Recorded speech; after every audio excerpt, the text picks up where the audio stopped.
What's up everyone? Welcome back to my channel. In today's video, we are going to be talking about those 4 common mistakes which a lot of beginners tend to do, due to which they either damage their succulent or they tend to kill their succulents. Now, before we move on to those 4 common mistakes, let's understand what exactly are we growing, what is their natural habitat, where do they grow, how do they grow, etc. Now guys, a lot of people say that succulents tend to grow in desert. This is something that I've seen a lot of people say, that all these plants tend to grow in desert. Now to be honest, none of these that you see on the screen will be growing in the desert. For example, Echeverrias, majority of the natural varieties of Echeverrias are found in Mexico, that too at a very high altitude in the mountains. Most of the natural varieties of Echeverrias as well as Graptopetalums as well have been found in Mexico. Don't worry, I will share the images on the screen. You will get a fair idea of how they tend to look in their natural habitat. Like over here, you can see the super bum is very nicely tucked in between these huge boulders, and it is growing very healthy. A lot of people say that why do you need to protect your succulents from hot sun when they tend to grow in the desert? This is the biggest misconception, or they are misinformed. Succulents do not grow in desert and they are protected from afternoon sunlight. Like you can see over here how cozy the succulent is. Probably this must be a east facing mountainside. I'm not very sure, but you can see the succulent is kind of tucked in. Water does not fall onto the leaves. Harsh afternoon sunlight will not affect it. It is kind of tucked in between the rocks. And there are more pictures, as you can see how they are growing. You can see how this succulent is growing in between the rocks. Very less amount of soil. Whenever it tends to rain, that little water must be getting collected in that pocket and immediately starts to drain out. So this is the entire natural habitat of most of these succulents. Here is another image of Graptopetalum super bum. You can see how it is hanging from the cliff. This is how they tend to grow in their natural habitat. So I hope that this answers your question when people say that, oh, well, they grow in desert in full sun. Who protects them? Who blows off the water from them? Most of these succulents are growing on the slope. They are not upright, but they are facing sideways. So the water is not going to get collected on the crown area. Now let's start with the first common mistake which I have seen around 90% people tend to make, especially when they are starting off with succulents, is having the wrong type of soil mix. A lot of people are either using a very organic rich soil mix, or they're using a soil mix that turns compact or tends to retain moisture. Retaining moisture is the most dangerous thing that you can do to your succulent with the succulent soil mix. You need to have a loose porous, a soil mix that is low in organic matter and that tends to dry within 2 or 3 days. If your soil dries within 2 days, nothing like it. The only thing is that you might have to increase the frequency of watering. But if your soil dries within 2 days or 3 days, that is the best type of soil mix that you have, and your succulents are going to thrive in that. Of course, we will get onto the watering part because that is the second common mistake which people tend to do. Now back again to the soil mix. So your soil mix has to be well draining. The soil has to be airy. The roots should be able to breathe inside the soil. As you've seen those pictures, how the succulents tend to grow with very minimum amount of soil on those rocks. Now, of course, those rocks are porous. They might be holding in a little bit of moisture because otherwise all that water is going to flow down the slope. So probably if you tend to see the texture of the rocks is also very different. So probably that also helps, them soak up that moisture and water whenever it is needed. So now if you have a well-draining soil mix, you have to ensure that your pot has a drain hole, because a lot of people say make a soil mix well-draining, but then they say that you can use a pot without a drain hole. It doesn't make any sense. What is the use of making a well-draining soil when your pot does not have a drain hole? The whole purpose of making a well-draining soil is so that the excess water can flow out through the drain hole. So ensure, if you are a beginner, start with your succulent collection with pots that have a drain hole. Do not complicate things. It's very simple to have a drain hole in your pot. Now, coming to the second common mistake, which is overwatering. Now, guys, when we talk about overwatering, again, there is a very big misconception among people. They think overwatering means watering every day. So, whenever I tell people that their succulent is getting overwatered, or the succulent has soaked in too much of water, the immediate next response is, but I did not water it recently. It was watered 15 days back, or it was watered 1 week back. Why is the succulent still getting rotted by overwatering when I'm not doing any kind of overwatering? So overwatering does not mean that you are watering your succulent every day. By now we all know that succulents do not need watering frequently or every day, and that is what a lot of people follow. Some people tend to water their succulents once a week, once in 2 weeks, or once in 3 weeks, depending upon the environment, the climate, and the type of succulent. So why is the succulent still getting rotted? So this is related with the first common mistake, that is the soil mix. If you do not have the right type of soil mix, or let's say you have used a regular potting mix or a very organic rich potting mix, always remember guys, the more amount of organic matter that you have in your soil, organic matter like vermicompost, compost also tends to retain moisture in a very large quantity, so you have to be extremely careful. Anyways, our succulents do not need that high amount of organic matter in the soil, but people are still using a lot of organic matter. Now imagine using a regular potting mix along with a huge amount of organic matter. The soil is not going to dry even after a week, especially during the winters, or if you are from a region wherein you experience the monsoon season like I do. In my city, the monsoons can start from the end of May and can last until December. So you can imagine this is an entire wet spell. If the soil is very organic, if it is a regular potting mix, it is not going to dry within a week. It will at least take 10 days, maybe 12 or even 15 days. 15 days if your soil is going to stay moist, forget about watering. The succulent is going to die without even watering. So this is where the problem is. A lot of people think that overwatering only means that you have been watering too much. It is not that you are watering too much, but it also means that your soil is retaining a high amount of moisture.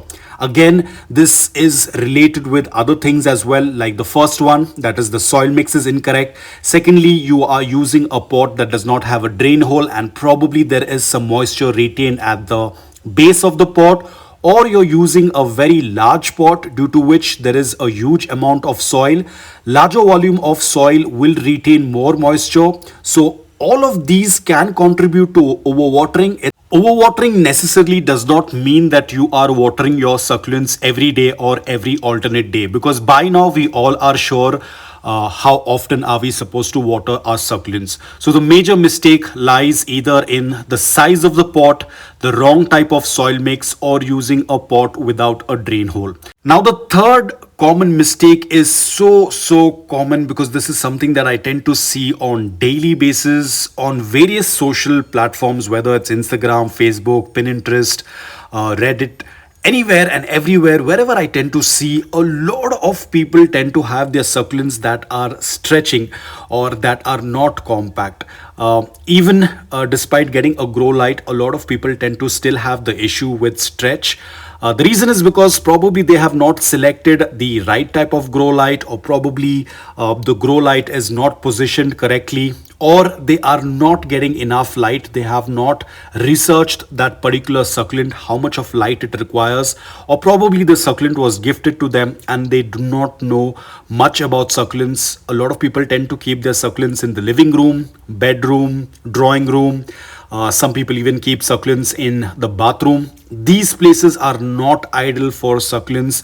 They need a space that is open, that is well lit, more preferred with morning direct sunlight, or at least indirect bright light with a good amount of intensity. Remember, we have spoken about this earlier as well. Anywhere above 2000 lux is going to work out really well for almost 98% of colored succulents. Of course, there are haworthias and other green succulents that do not need a lot of direct sunlight. They will do well in indirect bright light. But most of these succulents, especially the hybrids with really intense color, need at least 5 to 6 or 6 to 7 hours of direct morning sunlight after acclimating them. And a lot of people, they do not do a proper research. Probably they are not very sure about it and they keep the succulent in less light. Once the succulent starts to stretch, it is like the end of that succulent, because then you cannot revert that process back again, like you can see on the screen. So once the succulent starts looking like this, there is no going back. The only option is to do a stem cutting, propagate the leaves, and then you'll have to go ahead. But again, don't make the same mistake of keeping the succulent back in that same space, because it will again start to stretch. So it's very important that you offer a good amount of light. Again, depending upon the succulent, that is something you have to again research. How much of light does the succulent need? Like for example, you cannot put your haworthia out in direct morning sunlight.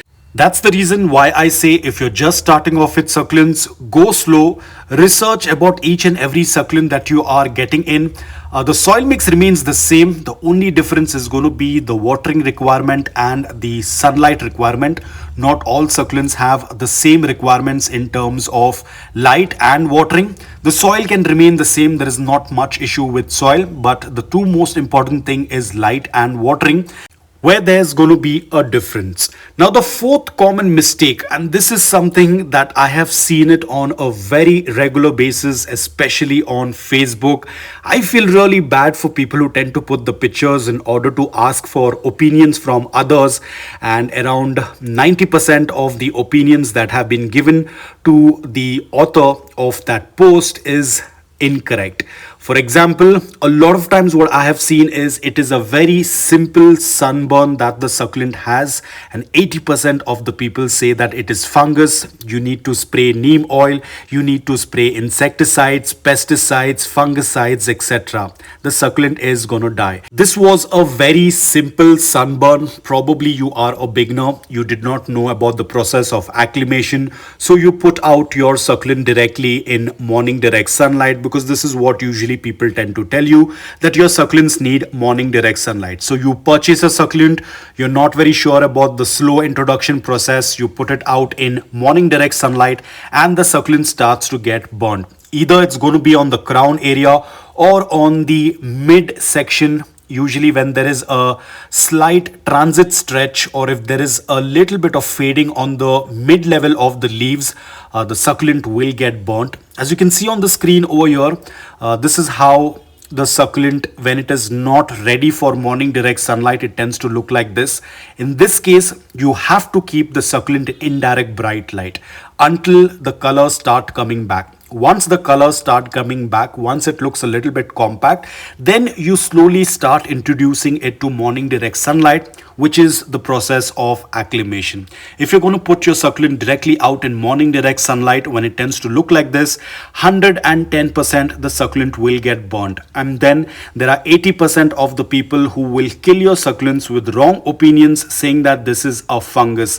This is what I have seen. Of course, I'm not going to be posting those comments over here because they are hilarious. People saying that you have to spray insecticide for sunburn. If I have to give you an example for this, when people say that you have to spray insecticide on sunburn, it's like there is fire lit and you are putting fuel to it. The succulent is already having issues with sunburn, and then you are spraying insecticides on it, is going to further damage the succulent. The only thing that you have to do is just move your succulent back again to indirect bright light, because it cannot handle direct sunlight. It's as simple as that. You do not need to spray anything on it.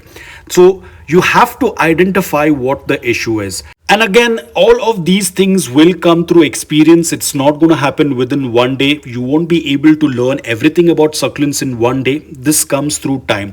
Another major confusion that people have is between powdery mildew and farina. A lot of people tend to misidentify farina as powdery mildew or powdery mildew as farina. You need to understand, farina is going to be a very seamless, perfect layer over the succulent. whereas powdery mildew is going to be more like round craters or spots on the leaves. Just by looking at that powdery mildew, you'll realize that something is not right on the succulent. Again, as I said, it comes with experience. If you happen to notice there are some sticky residue on the crown area, this is a clear indication that your succulent is getting affected or attracted by either mealybugs or aphids. They tend to have this, or they tend to leave a sticky residue on succulent leaves. The moment you notice this, you have to get alert that there is some issue with pest around your plants.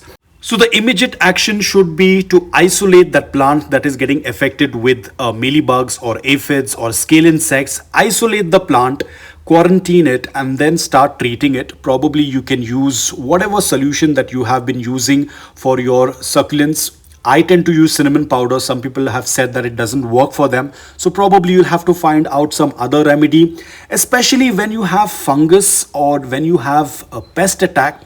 Please do not add any more fertilizers in the soil. The lean organic soil that you have is going to help you overcome fungus. The more nutrients you have in the soil, it is going to feed the fungus even more. So you have to be extremely careful. So these were the 4 common mistakes that are commonly done by succulent beginners. That is having a wrong type of soil mix, overwatering. The third one is inadequate light. And the fourth one is wrongly identifying fungus or pest, wrongly identifying sunburn as a fungus, and then further damaging the succulent. So just focus on these steps. I know it is a little bit difficult initially. Even I have been through it. Trust me, over the period of time, once you get experience, these all things are going to be very, very easy. It's all about that experience that you need. We all have started from scratch, and that is absolutely fine. Succulents will die initially, succulents will rot initially. I have been through that phase and I can understand there have been times wherein I have felt like I should give up. But I kept trying, and of course, along with that, I kept researching, I kept improving things, and today, as you can see, things look quite good, things look quite easy, and this has all come through experience. So, guys, that's about it. I hope that you liked this video. If you did, please hit the like button, and if you're new to my channel, please consider subscribing to it. Until then, take care, stay safe, and keep propagating.